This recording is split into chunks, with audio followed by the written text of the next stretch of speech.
O cemitério de favoritos ganhou um novo morador. É o Paris Saint-Germain. Não podia ser outro assunto do vídeo de hoje. Uma das maiores vitórias do futebol brasileiro dos últimos anos. O que o Botafogo fez no Rose Bowl foi absolutamente heróico. E essa é uma das características desse elenco aí, desse núcleo que se manteve no clube em 2025 depois de ganhar a Libertadores e o Brasileirão em 2024. Dá o like no vídeo aí, se inscreve nesse em todos os canais da TNT Esportes. Você está acompanhando por aqui a nossa cobertura da Copa do Mundo de Clubes, com lives, com conteúdos todos os dias. Se inscreve aí, não deixa de ativar o sininho das notificações. Bom, desde 2012, quando o Corinthians ganhou do Chelsea na final do Mundial, não tínhamos uma vitória brasileira em cima de um europeu. Ganhamos, o futebol brasileiro ganhou do campeão da Champions, do melhor time do mundo na atualidade, de um time multibilionário. Tem um cofre sem fundo, tem um país por trás. É desse nível de poderio financeiro que a gente está falando. Então o que o Botafogo fez ontem é para ser exaltado por muitos e muitos anos, lembrado por muito e muito tempo, como uma das grandes páginas escritas pelo futebol brasileiro por um clube de tradição, de história, de glórias como é o Botafogo. E o Botafogo jogou com as armas que tinha, com o que era possível jogar diante de um clube tão poderoso, de um elenco tão incrível. Ah, não tinha Fabian Ruiz, não tinha Dembélé, não tinha Nuno Mendes, ainda assim tinha Hakimi, tinha Kvaratskhelia, tinha Donnarumma, tinha Pacho, tinha Doué, tinha todos esses caras em campo aí. E qual foi a estratégia? A estratégia foi aguentar a pressão. Não dá para tentar jogar com mais posse de bola que o PSG e agredir o PSG. É inviável, é impossível. O PSG é melhor tecnicamente, o PSG é melhor fisicamente, tem uma outra rotação, joga de uma outra intensidade, não dá. Não conseguimos. Então, qual é o passo, então? Saber sofrer, saber conter os avanços do Paris Saint-Germain. O John tem que segurar as pontas, mas ontem o Botafogo armou uma estratégia que evitava um bombardeio ao John. Porque o Barbosa não deixava a bola chegar. O John faz uma defesa do começo do jogo, tem aquela do segundo tempo que ele vai com o peito ali, uma batida de roupa ali, como chamavam antigamente, né? Quando o Gonçalo tenta um desvio num cruzamento da direita. Não foi um jogo de 7, 8 defesas do John, porque não precisou, porque o Barbosa não deixou a bola chegar, porque o Jair não deixou a bola chegar, porque o Gregory não deixou a bola chegar, porque o Marlon Freitas não deixou a bola chegar, porque o Alan não deixou a bola chegar, porque o Vitinho não deixou o Kvaratskhelia se criar, porque o Alex Telles segurou a onda do lado esquerdo, porque o Igor Jesus começou a marcar lá na frente, porque o Arthur estava lá dando bote, inclusive a jogada do gol sai num bote do Arthur e num passe em profundidade maravilhoso do Savarino. Ou seja, todo mundo ligado, todo mundo marcando, todo mundo atacando, todo mundo voltando, todo mundo correndo, todo mundo se dedicando. E ninguém dando pontapé. Ninguém vai poder dizer que a vitória do Botafogo foi construída no antijogo. Ah, o Botafogo não jogou, picotou o jogo, botou o dedo na cara dos caras, arrumou treta, arrumou confusão, quebrou os caras no meio, ninguém vai poder dizer isso. Inclusive, teve uns 2 momentos do jogo em que o Doué tentou fazer uma graça, e aí é meio típico, né, nosso aqui, sul-americano, perder a cabeça, dar pontapé do cara, arrumar confusão. Ninguém fez isso, ninguém entrou na pilha dos caras. O Botafogo não saiu 1 milímetro daquilo que ele se propôs a fazer ontem.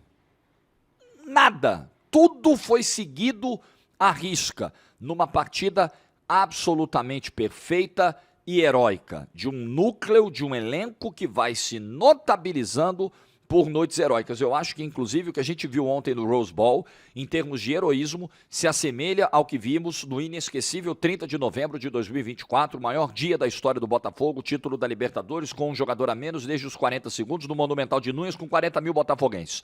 Pensa num filme, assim, épico, maravilhoso, divino. Ontem entra para essa galeria aí, de uma inesquecível vitória, de uma grande vitória. Contra um Paris Saint-Germain que está à vera no Mundial. Você pode dizer, pô, o Porto está vivendo uma crise desgraçada. Verdade. O Dortmund não fez uma grande temporada, não chegou voando. Tá bom. O que mais? Pô, o Chelsea na estreia, o Chelsea jogou numa preguiça na estreia. Tá bom. O Real Madrid, o Real Madrid tá estreando, o Xabi Alonso acabou de estrear, foi o primeiro jogo dele dentro do Mundial, acabou de chegar, a temporada foi muito acidentada, o trabalho do Ancelotti já não dava mais frutos, tem que meio que resetar. Tá bom. O que você vai dizer do PSG? O PSG chegou com fome. No primeiro jogo do Mundial, enfiou 4 no Atlético de Madrid com intensidade, calorão. E ontem, o PSG foi para dentro do Botafogo. O PSG levou o jogo a sério, o PSG encarou o Botafogo à vera e perdeu o jogo. Por isso que a gente tem que analisar jogo a jogo, os contextos são diferentes, a gente tem ali uma única receita para tudo. Futebol não é assim, nunca foi. Agora, isso precisa ser dito, o Botafogo ganhou do campeão da Champions, do melhor time do mundo, riquíssimo, e que tá jogando o Mundial pra valer. Não foi a passeio pro Mundial. Ponto.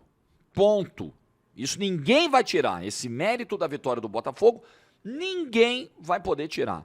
E nem dizer, nem diminuir pela estratégia. Jogou por uma bola. Ora, pega a nossa história aí dos enfrentamentos contra europeus. Quantos já ganharam no placar magrinho? O Inter do Barcelona com o gol do Gabiru, uma bola. O São Paulo contra o Liverpool, o Rogério Ceni suando, sofrendo, defendendo tudo, fazendo milagres. Mineiro, uma bola, caixa, campeão. Corinthians e Chelsea teve mais jogo, mas de qualquer maneira, Corinthians teve a bola do jogo com o Guerreiro, ganhou. Em outros casos, a gente não conseguiu, a gente suou, competiu e não conseguiu ganhar, como o Flamengo contra o Liverpool, ou a gente tomou goleadas, o Santos passou um vexame em 2011 contra o Barcelona, o Fluminense tentou jogar dentro da sua proposta, não teve muito jeito contra o melhor Manchester City da história. É sempre difícil, gente. É sempre ou muito apertado ou uma distância que a gente não consegue encurtar. O Botafogo ontem conseguiu encurtar essa distância, fazendo o jogo que fez. Era possível jogar dessa forma para ganhar do Paris Saint-Germain. O remédio é esse? Vamos usar esse remédio. Aliás, o próprio Luiz Henrique fala sobre isso, né? O Luiz Henrique fala, olha, foi o time que melhor se defendeu contra a gente na temporada. Nem a Inter, óbvio, né? Tomou 5, como você sabe. Nem a Inter, que foi uma das melhores defesas do mundo na temporada, aguentou com o Paris Saint-Germain, tomou 5. E olha como o Botafogo se defendeu, a eficiência da marcação do Botafogo e a eficiência quando foi lá na frente. Porque esse é o tipo do jogo que você vai sofrer, que você vai se desdobrar, você vai ter que ter uma concentração desgraçada, é erro zero. Você cometeu um erro, acabou. E talvez você só tenha uma bola para ganhar um jogo e você não pode jogar fora essa bola. E foi exatamente o que fez o Igor Jesus, que está num ano exuberante. O Igor Jesus está sendo vendido para o Nottingham Forest, vivendo o seu auge. Inclusive, o Igor Jesus de 2025 joga mais do que aquele de 2024. Ainda mais. Aquele que já era convocado para a seleção brasileira e fazia gol e salvava a seleção brasileira no segundo semestre de 2024. O que o Igor Jesus se entrega, se dedica, gera jogo, incomoda o marcador, pisa na área para finalizar, volta para o meio-campo para chamar o jogo, cavar falta, é brincadeira. Briga por todas as bolas, todas, é um leão, é uma monstruosidade o que joga. Lembra o que ele fez, por exemplo, contra a Universidade de Chile? A partida épica que ele fez na última rodada da Libertadores, ajudando na classificação do Botafogo para o mata-mata? Assim, professor Ancelotti, setembro tem convocação de novo. Se o Igor Jesus estiver nesse nível, e a tendência é que puxe até para cima pelo nível de enfrentamento que ele vai ter na Premier League a partir de agosto, não tem como deixar um homem fora da lista dessa vez não, hein? Mas não vai ter não. Precisa ver se o Pedro vai conseguir dar o segundo passo na sua recuperação, né, de tentar entregar mais em termos de números, produção, intensidade. Ele ainda não está conseguindo nesse momento, ele já voltou há 2 meses e meio, claro, voltando de uma lesão complexa, mas ainda está no estágio muito inicial dessa recuperação. O que mais? O Richarlison. Eu acho muito mais crível que o Igor Jesus em setembro esteja mantendo o nível que ele está do que o Richarlison sair do nível que é mais baixo, onde ele está hoje, para um salto e ser convocado novamente. E a amostragem que o Ancelotti teve nos 2 jogos com o Richarlison na primeira data FIFA dele na seleção brasileira foi muito ruim. O Richarlison foi muito abaixo. Então, tem que estar no radar o Igor Jesus. É brincadeira o que joga o Igor Jesus. E E o Botafogo sai de uma situação... Gente, assim, todo mundo olhava... Também é muito fácil chegar uma galera agora e falar...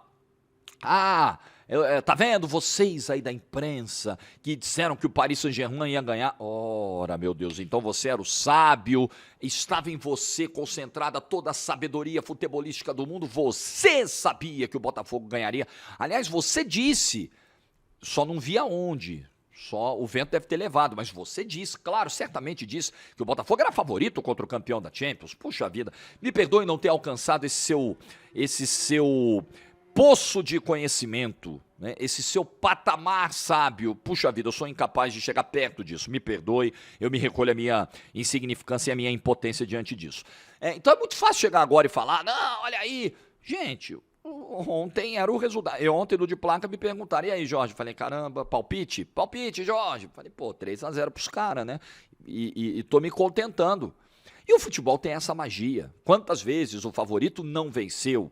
E quando se trata de heroísmo, de batalha, de epopeia, quando se usa esses adjetivos, né, esses termos para definir um resultado, é porque já se sabia que aquilo era pouco provável de acontecer, porque aquele time não era o favorito. Se fosse tão previsível assim a vitória do Botafogo ontem, a comemoração não seria nesses termos, as manchetes não seriam no tom em que nós vimos, né, a reação nas redes sociais. É óbvio, gente, eu também...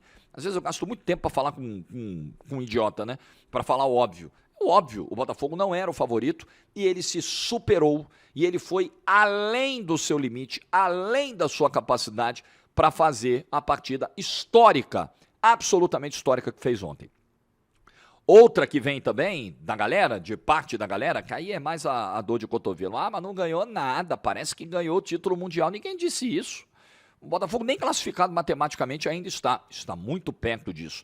Mas não está. Agora, é uma vitória sim, para ser festejada demais, para o futebol brasileiro se lembrar por muito tempo. Olha quanto tempo a gente não ganhava de um europeu. E não ganhou de um europeu qualquer. Ganhou, repito, do campeão da Champions. O Paris Saint-Germain vinha de 5-0 contra a Inter, de 4-0 contra o Atlético de Madrid. Só que ele pegou o campeão da América. No caminho do Paris Saint-Germain estava o Botafogo. E como disse o Renato Paiva, o Paris Saint-Germain agora, ele não disse que o Paris Saint-Germain está sepultado, ele apenas disse que o cemitério de favoritos está cheio de gente. Pois é, acabou de ganhar mais um morador, o Paris Saint-Germain. Impressionante o que o Botafogo fez. Like no vídeo se você ficou até o final. Juízo e tchau.